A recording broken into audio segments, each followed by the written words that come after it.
Siyadibana njalo balaleli kuhlelo lwenu Buza IBhayibhili Likuphendule. Ngilethemba lokubana liyaphathiseka ngemakhaya. Ukhona omunye ocelileyo ukuthi sivule iqembu lapho esiza kuthi sixoxisane khona ngezinye izifundo. Sizalivula lelo qembu. Sicela ukuthi la nxa ufisa ukuthi ungene kulelo qembu uthumele umbiko wakho WhatsApp number 0718 44196. Ngihambe ngesiqubu sonwabu 0718 44196. Thumela umbiko. Nxa utshayela ucingo 078 620 4000 078 620 4000. Sithanda ukuthi singakangeni kuhlelo lwalamhlanje senze lamhlophe udadewethu ogama lakhe nguSikhonzo okuhle Sibanda. Uthole iBhayibhili lakhe elitsha liphuma ebhokisini. Uphendule umbuzo. Ngihamba lo mfundisi uMpofu oBimpofu. Mfundisi, siyakwamukela. Siyabonga umfundisi oMpofu, siyamukela nehlelweni lethu njalo kuyona le viki. Yebo. Umbuzo lwana umbuzo omkhulu akwabuzwe eBhayibhelini lempendulo mfundisi akusiphendulele impendulo esiphiwe ngumlaleli lapha engimbalisileyo. Siyabonga, sifunda kumsebenzi ngu16 ivesi ngu30 lo 31.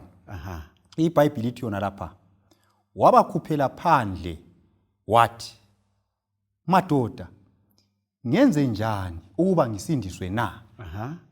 Basebesithi kuye, kholwa enkosini uJesu Kristu, uza kusindiswa wena lendlu yakho. Siyabonga mfundisi, siyabonga kakhulu.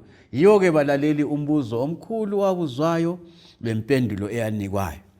Mfundisi, cela ukuthi singene kundaba yethu namhlanje, indaba emnandi. Ngizwa ukuthi indaba emnandi kakhulu. Esiyakuxoxa ngayo icebo losindiso ngemifanekiso. Siyabonga. Siyabonga, indaba enhle kakhulu, indaba esinika ithemba njalo. Emaklasini lapha ezikolo ngiyambone kwesinye isikhathi ama-teacher uyathola befakile imifanekiso ethile lama-chart bathi ngama-learning aids. Bakufaka lokhuyana. Kulezi nsuku basebenzisa PowerPoint ukuthi umuntu abebona into ayifundiswayo. Uzingqondo ibambe lula. So yikho esingakho iviki yonale. uNkulunkulu ukuze aveze icebo losindiso waletha indaba esikhuluma ngayo namhlanje, indaba yeThebaningeli. Efuna ukuveza ukuthi kwenzakalani, indaba yesono ilungiswa njani. Kusukela isono sisuka emuntwini osivumayo. Kule process, kulezigaba ezithile kuze kuyefike ekucineni siyaqeda indaba lesiyabe sesifikile ekucineni ukuthi isono siyaze siyephetha sokungaphi. So sisuka layo emuntwini ukuthi umuntu nxa mhla esivuma kwenzakalani. Ngoba indaba yesono indaba ejulileyo okumele inanzelelwe ukuthi idilwa njani. So singaba leBhayibhelini lapha ku Exodus 25 ivesi ngu8 lo 9. IBhayibheli ithi yona, kabangenzele indlu ukuze ngihlale phakathi kwabo. Ibisithi yona uvesi 8. Kabayenze njengaleyo engikutshengise yona. Konke engikubukise khona kuThebaningeli, lendlela elenziwe ngayo lakho konke okuphakathi kwalo lizakwenza leyo ndlu njengalo. So lapha sibona uNkulunkulu ekhuluma loMose. Esithi abantwana bakwaIsrayeli kumele bakhe iThebaningeli kumbe indlu ngesikhiwa bathi yisanctuary ukuze uNkulunkulu ahlale phakathi kwabo. Indlu yonale yayizaba yindlu yokutshengisa icebo losindiso ngemifanekiso, yokutshengisa ukuthi isono uNkulunkulu usilungisa njani ukuze umuntu abalwe njengolungileyo phambi kobuso bakhe. Mfundisi, ngithatshiswa indlela othi wena uNkulunkulu wasebenzisa imfanekiso. Abangamatitshala kumbe abafundisayo ngiyabona bakuzwa kuhle kakhulu ukuthi kakhulu abantwaneni abasesigabeni esiphansi kumele ube lemfanekiso. Akusichazele kancinyane ngomfanekiso ukuthi isigaba sokuqala sesibili kwakumi njani. Siyabonga. Indaba yomfanekiso ofuna umfundisi inhle ngoba abantwana bakwaIsrayeli babevele besuka eGibhite ababekhonza khona izithombe, so babengasazi ngoNkulunkulu. Yikho uNkulunkulu waletha imifanekiso. So uNkulunkulu wathi bakhe indlu eyayingaba lezigaba phose singathi zintathu. Kwakulesigaba okuthiwa liguma, icourtyard, isigaba sakuqala leso. Then bese kusiza isigaba okuthiwa indawo engcwele. Bese kusiza isigaba sesithathu okuthiwa indawo engcwele. kodwa ke thina okwaliviki sizakhangela kakhulu iguma iguma yile sizalikhangela. Iguma utsho ukuthi ukuthi abalaleli bakubambe kuhle ukuthi njengekhaya. Yes. Nxa ufika ngekhaya laphana uqala egumeni. Yes, yikho lapho uqala khona. Othe kuhle khona. Lapho othe ekuhle khona. Yeah. Uthi ukuthi gqoki kanje uthi gqoki nxa ungena endlini. Emnyango emnyango. Yes. Yikho uthi ekuhle khona. Yes. Egumeni. Kuyini okwenzakala egumeni lapha? Uthe izigaba zintathu sihambe labalaleli singabachiye emuva. Kule guma utsho njalo. Yes. Kule ndawo engcwele. Yes. Kule ndawo engcwele. Yes. Kuyini okwenzakalayo lapha egumeni la? Siyabonga. Engxenye nginganika abalaleli amavesi emfisa ukuthi bayakhangela. Singakhangela uExodus 27 ivesi ngu9 lo 10. Iyasivezela compound kwakule guma. Then egumeni lapha kwakulezinto ezimbili. Right. Yizo esizagcila kuzo kakhulu namhlanje. Into yakuqala eyayikhona egumeni li-altare lwemhlatshelo. Ilathi. Ilathi okuthiwa yi-altar of burnt offering. Uyalithola lelo ku-Exodus 27 ivesi ngu1 usiya ku3. Right. So elathini lapha kwakusenzakala sizaqala ngelathi bese sibuya kokwesibili inditshi kodwa khathesi sizaqala sikhangele ilathi. Elathini lapha kwakusenzakala umuntu nxa wayesithi angona kwakumele abuye lenyamazana. Right. Ebuya lenyamazana ezokwenza umhlatshelo wezono zakhe. Right. Inyamazana leyi ayisenza kuyimhlatshelo yayingumfuziselo kaJesu ukuthi ngelinye ilanga kulomuntu ozakufa endaweni yesoni. So kwakusenzakalani lapha? Wayebuya lenyamazana yakhe abe seyibamba ikhanda abe sevuma isono sakhe phezu kwayo. Nxa esenza khonokho kulento eqhathekileyo emfisa ukuthi siyibambe. Angithi sithe lapha sikhuluma ngendaba yokulungiswa kwesono. So nxa evuma isono sakhe lapha sokusenzakala ukuthi isono sesisuka kuye sesiya enyamazaneni. Ngoba sikuye phela. Ngoba nguye onileyo. Antu uyayibona indaba. Kodwa ngenxa yothando lukaNkulunkulu ukuthi angisoze ngikubulale wena as long as uvuma. So isono sesisuka kuwe sokusiba lento ebizwa kuthiwa yi-transference. Sesisuswa kuwe. Yes. Sisiya komunye enyamazaneni. Yes. Inyamazana le. So nxa esevuma inyamazana le so inyamazana le isisima endaweni yesoni. Ebhoreni lapha nyambona ukuthi kulomuntu olisapho. Uyasabhulo. Substitute. So isapho ngongenela umuntu. Othatha indawo yomuntu. So inyamazana le ithatha indawo yani yesoni. Kulokuthi isoni sifela isono saso. Sokuzakufa ini inyamazana. Eyayingumfuziselo kabani? kaJesu. So nxa esevumile isono sakhe wayethatha ingqamo azibulalele yena inyamazana ngesandla sikabani sakhe. Lapha futhi kule ndaba ezikileyo khonapho ngoba uNkulunkulu wayefuna ukuveza ukuthi isono asonto esingadlala ngayo. Isono siyaletha ukuchitheka kwegazi. Imbadalo yesono yikufa. Utsho njalo uRoma 6:23. Imbadalo yesono yikufa. So akula sono esithethelwa ukungazange kube lokufa. Ngoba uHebrews chapter 9 futhi verse ngu22 iyasitshela ukuthi akula kuthethelwa kwesono kungazange kuchitheke ini igazi. So ukufa kwenyamazana le kwakutshengisa ukuthi isono siyabulalisa. Isono siyabulala. So nxa eyibulala inyamazana kwakufanele ukuthi umfanekiso ufike engqondweni yakhe ukuthi isono siyabulala. Yes. Nxa eyibona iqhatsha. Nxa eyibona igazi liphuma. Kulento kumele kuyitsho khona yakhe. Yes, kwakumele ukuthi enhlizweni yakhe kuchaye. Abekwazi futhi ukuthi next time nxa senisiya kwenza isono futhi kule igazi lizachitheka manje. Kumele kuchithe igazi. So yiyo indlela uNkulunkulu afisa sikhangele ngayo isono yona leyo. Kwenye isikhathi abantu abaningi isono siyadlala ngaso. Kube into ngenye indlela mfundisi uthi ukuthi isono sedlu ukujula kwaso sedlula igcikwane kumbe ivirus Yes. Angithi Yes. ngendlela enguzwa ngayo. Yes. Igcikwane liyabulala. Kodwa isono sibulala okwedlula igcikwane. Isono siyaqobodisa. Siyaqobodisa. So umuntu angaba legcikwane kodwa angaphila ngoJesu. Ngoba uJesu uzavusa abafileyo. Kodwa esonweni lapha umuntu ongazange alungisa indaba yakhe yesono loJesu. Isono siyabulala. Yikho esikubonayo lapha. So isono asonto esingadlala ngayo. So igazi nxa lichitheka la kufanele ukuthi umuntu ananzele ukuthi every time nxa ngisenza isono kuthi kuza kufa inyamazana. Antu uyayibona into. Ake sibuyele futhi uzaphinda ubuyele khonapho. Ake sibuyele endabeni lana okhulume ngayo ukuthi kule uthe indeni ugezwa khona. Indishi ilava dish liya. Right. Isebenzane. Right. Kwakusitsho ukuthi umpriest angaqeda la ngoba umpriest wayencedisa umuntu lokubulala inyamazana. Wayemncedisa. Abe sethatha yena wayekhongozela igazi lenyamazana.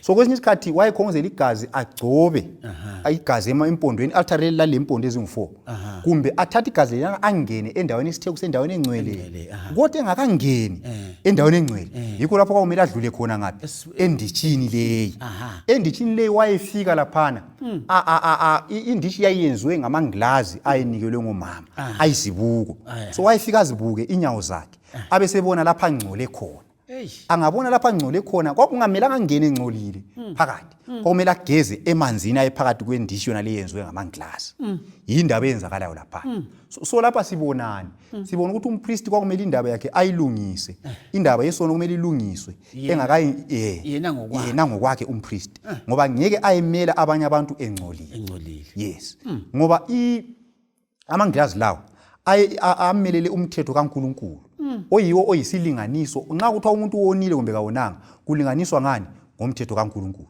yikho uJakobe ngale esithi umthetho uyisibuko ku chapter 1 iverse 22 lo 23 umuntu uyahamba azikhangele yes esibukweni so umthetho kaNkulunkulu uyangitshengisa lapha engingcole khona uyangitshengisa lapha engone khona kodwa kawusindisi umthetho kodwa okusindiswayo kuyini ligazi likaJesu yilo elihlambulula inisono elilela limelwe ngamanzi lawo ivangeli likaJesu lelihlambululayo yilela limelwa ngamanzi so lapha yikho nthemina sikhuluma ngendaba yokulungisiswa kwesono ungakadluli mfundisi wayesithi angabona kulokunye khona apho mbe kulenhlabathi enyaweni zakhe omele enze njani omele ageze phakathi omele ageze engakangeni phakathi ngale ndawo engcwele yes ngoba ngeke ayengena ngale engcolile yes so ke indaba mhlawumbe nxa sibuyela khona phana okhulume khona ngomhlatshelo lwana ngenye indlela utsho ukuthi indaba yesiphambano yes ingena njani khona phana siyabona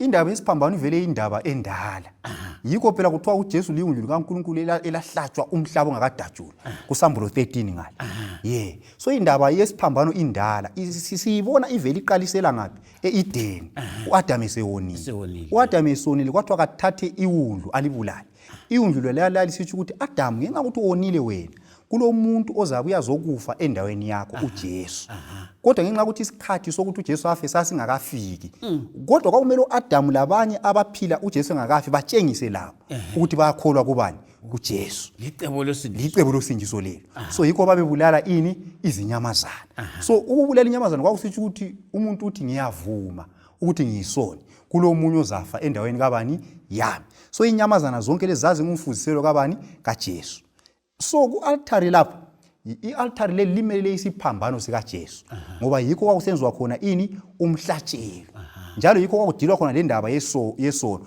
kwesinye isikhathi khona apha futhi enye ingxenye yenyamazana yayitshiswa yikho kuthiwa yi-altar of burnt offering kusithi ukuthi ekucineni kwakho konke isono sizatshiswa sizabhutshiswa singasabi khona futhi antu uyayibona indaba so ngokunye futhi esikubonayo so isiphambano sikaJesu siyasibona la ngoba yikho uJesu afela khona izono zethu esiphambanweni mfundisi indaba lenzima indaba yokuthi isono kasizi ngesikhathi kuthiwa evaporate yes ukuthi asiphonge unyamalala right kumele sisuke kwenye indawo siye kwenye indawo right into le ngesichazise khona lapha kukufana lalokho mfundisi kulabantu abadonethela izinto uze umuntu esithi siphiwe ukudla mahara kodwa angikwazi ukuthi bangaka babezibuza ukuthi ukuze kuzofika khona apho vele ngubani obhadele ifiwe liyokuthwala yamaroli abu yethwele kuvele ukudla lokho kuthengwe ngapi kulomuntu oyabe ebhadele so ukudla lokho kuza mahala emuntwini oholayo kodwa kunomuntu okubhadaleleyo so indaba yesono injalo iyahlawulelwa kulembadala yikho uJohane 1:29 kuthiwa uJohane wathi ebona uJesu wathi bheka iwundlu likaNkulunkulu elisusa isono sani somhlaba so indaba yesono nxa kuthiwa isono sami sithethelelo ayisikuthi isono lisana siyaphonga unyamalala sithwalwa ngomunye kulomuntu osithwala right so siyasuswa kuwe siye komunye so lapho kwakusenzakala yikuthini nxa umuntu esevuma isono sakhe wabulala inyamazana kwathathwa igazi leliyana igazi leliyana lanindwa empondweni ze-altare kumbe lachelwa ngale kulembo kuthiwa liveli kundawo engcwele kuthi uthi isono sisuke emuntwini angithi sabuye enyamazaneni sasuke enyamazaneni ngegazi leliyana saya ngaphi ku-altare kumbe kuveli so nxa sesiku-altare lapha kuthi sesisele ethempelini sesingcolise ithempeli lana uNkulunkulu athe uhlala khona. Ithempeli leli selingcolile. So kuthi itshengisa ukuthi every day ithempeli lali abantu babe transfer izono zabo ethempelini. Ithempeli lenza njani? Lingcola. Kutshengisa ukuthi uNkulunkulu osele umlando ngezono zabantu ngubani khathesi? uNkulunkulu. Onguyetheni uhlala ethempelini leli selingcoliswe ngobani? Ngabantu. Sebezithethe izono zabo baziletha kuye. Yeah, kunjalo. Vele ngolimi lwesiHebheru nxa kukhulunywa ngokuthethelelwa kukhulunywa ngokuthi uNkulunkulu uyathwala umthwalo womuntu. Awuyiphindi indaba le. Antu yayibona indaba.